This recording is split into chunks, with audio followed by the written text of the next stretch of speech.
Well, hello there. Welcome once more to Conchue's Kitchen. And if this is your first time stopping by, I would like to say a very warm welcome to you.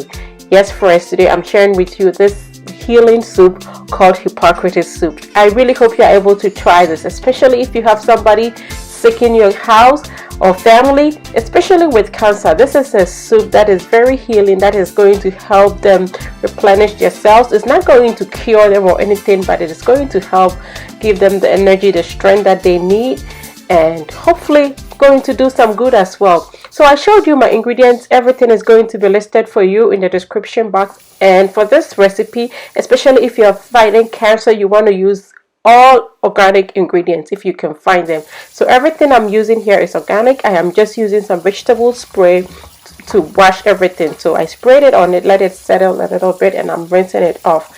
You don't necessarily need to use that. You could just use some vinegar, distilled vinegar or white vinegar to wash your vegetables, and this is going to be good as well. So you saw me cut off my celery. I'm using the bulb. If you live in a place where it's not going to be easy for you to find the whole celery attached to the bulb, but you find the stalks, for this recipe you can use 5 of the stalks. But since I have the bulb, I'm just trying to use that instead. So I've broken apart or separated all the parts of my bulb, the celery bulb, just to make sure that it is thoroughly washed.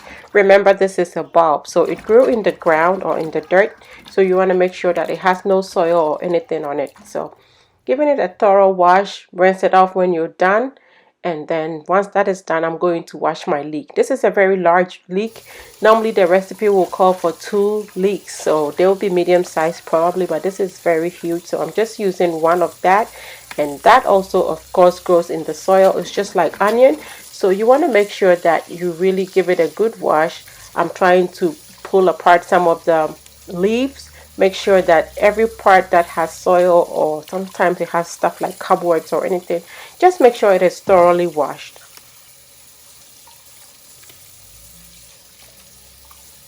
Running water really does help.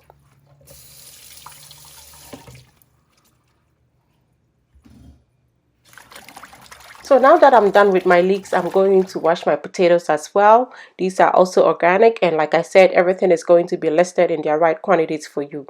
You want to scrub this. This recipe calls for everything in their whole form. Nothing is going to be peeled, so you are using the skins of every ingredient as well. So I'm using this plastic scrubbing sponge.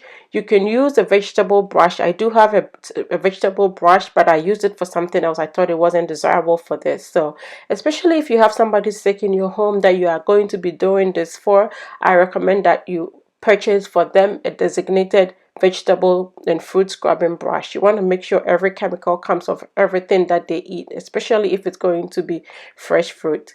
So I'm giving this a rinse again just to make sure that it is completely clean, and then we will proceed. So now that I'm done washing everything, we are just going to go ahead and cut this up. This is going to end up being a puree. It's going to be a soup, so you don't necessarily need to cut it up too fine. You just want it to be able to cook quicker. So I'm just cutting this. This is the celery roots first, and then after that I'm going to chop up all my other ingredients. So whilst I'm doing this, let me tell you a little bit about the history of this soup in my family. So when my dad was sick, my late dad was sick with cancer, my sister, my elder sister, she's the firstborn, I'm the second. She did a lot of research. She is the kind that in the moment when everything is going on, she will resolve to the internet. Thank God for Google and everything. She joined a lot of groups on Facebook, social media, everywhere that she could find information to help my dad. My dad had colon cancer. She did a lot of research and she found out this soup. A lot of people have used it and it has helped them. It's not going to cure you of the disease, of course, but it is helpful in making sure that the person suffering has a lot of, from the cancer, has a lot of energy. It helps to regain, and especially for somebody with an abdominal cancer, you want to be light on your meals. So this helps to give them a little bit of bowel rest, that their digestive system is not doing too much of work trying to digest this. This is going to be a soup. It's pureed, so it's helpful in that regard. And the ingredients in here are very healing. The parsley, the celery, and the leeks. add the main medicinal components of this soup. The potatoes right here that I'm chopping are going to provide some energy, you know, some carbs, some calories in there to help the person to have a little bit of energy. Also, remember that potassium is very high in here. Like, potatoes are high in potassium.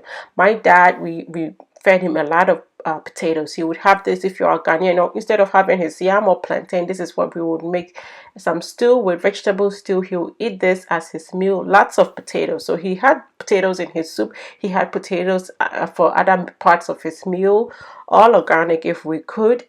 And that was helpful. I mean, he eventually, of course, he's not here with us anymore, but I can attest to the fact that his energy levels, once we started putting him on diets like this and juices, you know. So please do your research on the Gerson diet, the Gerson therapy. If you or anybody that is in your family is suffering from any form of cancer, and this soup actually is good for you if you are just trying to be on a weight loss diet as well. I had it with my dad all the time, and it was very, very refreshing. I could have it as a meal. It's very light. So imagine if I just had this bowl of soup and that was my meal instead of eating a very heavy meal, and that kept me going. So that is good even if you are not sick, but just to be on a diet. So we're done with the potatoes. This is the leek. Ideally, you would want to add the root, but I mean, the root is so dirty, so I just always chop it off, and then I use every part of it after that. So I'm just chopping it up, and then this will go into my pot. One thing I have to stress on is that with the Gerson diet or the Gerson therapy, it is recommended that you use stainless steel cookware. Definitely not aluminum, definitely not what do you call it, definitely not non-stick, because remember, those ones can peel, especially if you are using a cookware that is already scraped, you know, the non-stick that has already scrapes, and you see other parts of the fabric or the material that was used in making your pot, then definitely that is toxic. So stainless steel is always recommended in the Gerson diet. By the way, I'm adding my garlic here. You can add it at the end when the soup is all cooked and you're about to blend. You could add your garlic then, so it will be fresher in it. It's all up to you. I'm just chopping my tomatoes, add it to everything else, and in no time we'll start cooking our soup. So October 26th happens to be my dad's birthday, and I actually filmed this with the hopes of sharing it with you in honor of his birthday. It has come a little bit too late, but I'm so happy to still be able to share this with you. And I sincerely hope that this is helpful to somebody. So I'm going to chop the tomatoes, and after that we are going to add our parsley as well. The recipe actually calls for the root itself. It is believed to have more of the nutrients that you need. But of course, how many people can have parsley root every time they want to make this soup? So I use the leaves. Few times could I use the root. I mean, if you have it in your yard, you can plant as many as possible and use the leaves and the root interchangeably. But today we are just going to use the leaves, and it's going to be okay. So I have that washed as well, and in here goes my parsley leaves. I'm just going to cover everything with water. I've never found an actual measurement for the water, but you just want to cover your ingredients with it. The Gerson recipe calls for distilled water, but I'm just using filtered water from my fridge. The water is just enough to cover all your ingredients. Bring it to a boil. You want it to simmer gently. So this is going to cook for about an hour and a half to 2 hours is what most people would say. But you just want to make sure that all your ingredients are cooked and very soft before you blend. So at this point, I think everything has cooked. It has been like a little over an hour and 20 minutes. I think my ingredients are good at this point. Just look at them. Just look at everything. Beautiful colors. Yes, you are eating the rainbow, and that rainbow is what is healing. You know, this soup right here, looking at it, tells you how healing it can potentially be. It smells amazing. Every time I made this soup, I just couldn't help but, you know, just be mesmerized by the aroma in my house. So the recipe they also tell you that you can strain some of the broth, the vegetable broth, if it's too much liquid on your soup when it's done. And that is what I did. And actually, that is what I used in the butternut squash soup. So amazing broth for other recipes you will need. And I'm using an immersion blender at this point to blend it. You can blend it, of course, in your regular blender. And your soup is done once you've done blending it. Of course, like I said, if this is not for cancer therapy, then of course you can add some pepper, black pepper or hot chilies or whatever, and some salt to it. But I'm just making this so it will be a guide for you or your family member or your loved one who really needs this.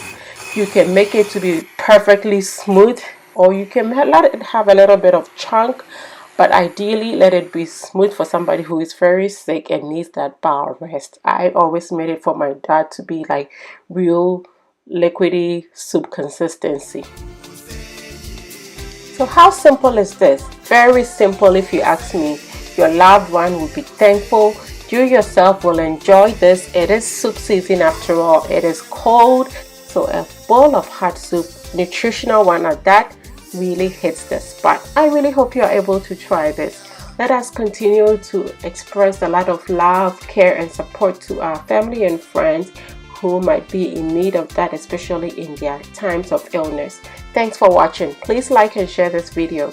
And until I come your way next time with something delicious, be loving, be kind, be happy.